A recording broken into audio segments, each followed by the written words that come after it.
바로 마이크로소프트의 빌 게이츠 창업자 그리고 멀린다 게이츠 부부인데 이혼을 한다고 밝혔습니다. 지금 세기의 이혼이다 이런 부제가 뒤따르고 있는데 일단 평론가님 왜 이혼을 하는 거죠? 그 이유에 대해서 많은 분들이 궁금해하고 있는데 외신이 보도를 한 게 있거든요. 네. 그러니까 저 부부가 자선 재단을 같이 운영합니다. 빌 앤 멀린다 게이츠 재단이라고 그 재단을 운영하는데 그 재단의 연례 서한을 항상 빌 게이츠가 썼다는 거예요. 남편이. 그런데 2013년에 네. 그 멀린다 게이츠가 부인이 우리 부부가 공동으로 같이 쓰자라고 했다가 빌 게이츠가 굉장히 화를 냈다고. 왜 해마다 내가 쓰는 건데 왜 부인이 쓰느냐라고 해서 그때 부부 싸움을 했다고 알려졌었는데 그때부터 혹시 부인의 어떤 그 자주적인 그 어떤 자기 목소리 네. 그게 원인이 된 것이 아니냐 외신은 그렇게 분석하면서 이번 이혼을 통해서 남편의 그늘에서 벗어나려는 멀린다 게이츠의 여정이 시작됐다 이렇게 분석했는데 이거 말고도 또 다른 매체에서 이야기한 거는 과거에 멀린다 게이츠가 남편이 결혼하고 나서 항상 일만 한다고 하루에 뭐 열 몇 시간을 일만 하고 그 다음에 큰 집으로 이사 간 다음에 더 외로워졌다고 큰 집이 이게 집 수준이 아니라 무슨 거대 성 같은 느낌이거든요. 그런 데서 더 외로워졌다고 그런 말을 했기 때문에 그런 것도 영향을 미쳤지 않았겠느냐 이렇게 분석하는 매체도 있는데 네. 뭐 부부간의 일은 당사자들만 알겠죠. 네. 사실 상당히 모범이 되어왔던 부부들입니다. 뭐 세계적인 자산가이면서도요, 뭐 거의 모든 재산을 자선 사업에 뭐 기부를 하겠다 이렇게 밝힌 바도 있고요. 정말 큰 자선 재단을 세워서 부부가 함께 운영하면서 여러 가지 좋은 영향력을 미치기도 했기 때문에 상당히 큰 충격을 주고 있는 사안인데. 일단 또 호사가들의 시선은 재산에 또 모아지고 있습니다. 워낙에 막대한 재산을 소유하고 있고 이미 재산 분할에 돌입했다. 이런 지금 언론 보도가 나오고 있는데 사실 또 비슷한 사례들이 그간 또 있었던 적이 있어요. 네, 그러니까 빌 게이츠가 세계에서 네 번째로 부자이기 때문에 네. 재산 분할 액수가 거의 역대급이지 않겠느냐 그런 이야기가 나오는 건데 과거에 2019년에 세계에서 현재 첫 번째 부자인 제프 베이조스, 아마존 CEO 이분이 이혼을 했었거든요. 그때 재산 분할 액수가 한 44조 원 정도 됐었습니다. 네. 우리나라 돈으로. 그 다음에 언론 재벌인 루퍼트 머독 이혼 당시에 2조 원 정도가 분할이 됐고 영화 배우 멜 깁슨 같은 경우에는 5천억 정도. 그 다음에 농구 선수 마이클 조도 한 2천억 정도. 그 다음에 영화 감독 스티븐 스필버그 같은 경우에는 한 1,000억 조금 넘게 그렇게 분할이 됐는데 빌 게이츠는 지금 재산이 163조 정도 된다고 합니다.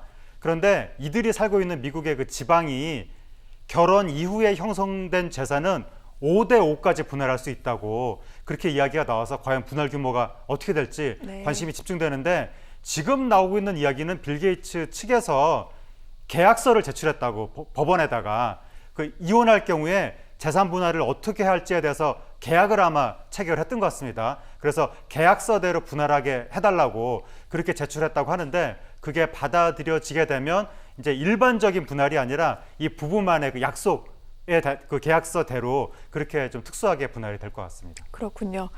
사실 또 이번 빌 게이츠도 그렇고요. 뭐 아마존의 제프 베이조스도 그렇고 IT 업계 거물들이 이혼하는 경우들이 또 요즘 뭐 여러 가지 뭐 오르내리고 있기도 한데 이 재산 분할과 관련해서는 언론에서 계속해서 좀 주시하면서 보도가 나올 것도 같습니다. 그런데 사실 전 세계가 집중하는 이유 가운데 하나는 재산이 크기 때문만은 아닙니다. 두 사람이 함께 운영해온 이 빌 앤 멀린다 게이츠 재단 사실은 상당히 좋은 영향력을 많이 행사해 왔고 특히 코로나 시국에 전 세계가 어려움을 겪고 있는 가운데 뭐 저개발 국가라든가 이런 곳에서 이 빌 게이츠 재단이 상당히 많이 또 영향력을 행사해 왔기도 합니다. 그런데 이혼할 경우 이 두 부부의 어떤 그 의견 같은 것들이 좀 많이 갈리면서 이 부분에 좀 여러 가지 좀 미진하게 되지 않을까 이런 걱정들이 많이 나오는데 이 부분 어떻게 보십니까? 예, 그러니까 이 부부가 세계 최대 자선재단을 지금 운영하면서 2019년에만 5조 원 이상을 기부했다고 하는데 네. 이 재단이 하는 역할이 지구의 모든 나라가 다 잘 사는 게 아니잖아요. 좀 이렇게 저개발 국가도 있고 그런 나라는 공중보건 시스템이라든가 이런 게 완비가 제대로 안 돼서 굉장히 많은 분들이 고통을 겪고 있는데 그런 나라를 도와주는 역할을 주로 하는데 근데 부부가 이 재단을 이끌어 왔는데 만약에 이 재단이 이 부부의 이혼으로 인해서 흔들리면 그럼 저개발 국가에 당장 타격이 있는 거 아니냐.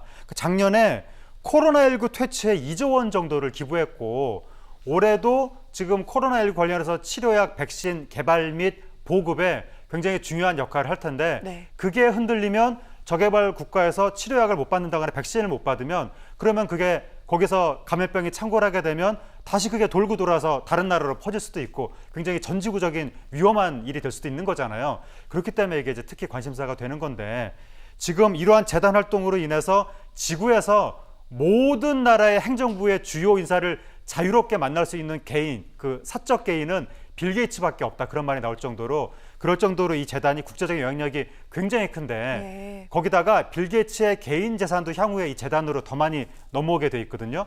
그리고 워렌 버핏이라고 또 세계 최대급의 부자 또 다른 부자가 있는데 워렌 버핏의 재산도 상당 부분 이 재단으로 넘어오게 돼 있었는데 네. 근데 만약에 이혼이 돼서 이 재단이 흔들리게 되면 이 모든 계획이 흐트러지는 거 아니냐. 그럼 이게 국제적인 큰 영향이 미칠 수가 있기 때문에 여기에 대해서 많은 분들이 지금 걱정을 하고 있는데 이 두 사람이 지금 이야기하고 있는 것은 우리가 비록 지금 이혼은 하지만 동료로서 이 재단에서는 일을 같이 할 것이다. 그렇게 일을 하는데 과연 실제로 어떻게 될런지는 두고 봐야 될 것 같습니다.